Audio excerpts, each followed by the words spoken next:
Hello once again. Ngayong hapon magluluto tayo ng dinengdeng Ilocano. Kagaling ko lang sa trabaho. Walang ulam sa bahay kaya magluluto na lang ako ng dinengdeng ng mabilisan. Yan, yun ating mga ihahalo. Kulitis, alugbati, bulaklak ng kalabasa, beans kapalit ng sitaw, zucchini kapalit ng patola. Yan ang ating lulutuin. Ayan. Natapos na nating himayin at hugasan, pwede na natin siyang iluto. Bawang lang ang ating ilalagay at maglalagay rin tayo ng bagong isda. Nagpapakulo na ako ng maliit na tubig para dyan natin itimpla yung bagong isda.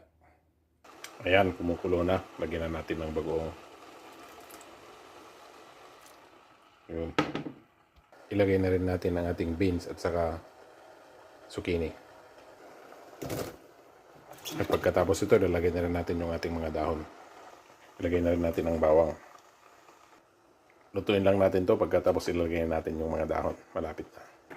Luto na yung ating gulay, kaya ilagay na natin ang ating mga dahon. Bulaklak ng kalabasa, kulitis, at yung ating alugbate. Pagkatapos lamang na ilagay minuto, tapos na ang ating dinengdeng Ilocano.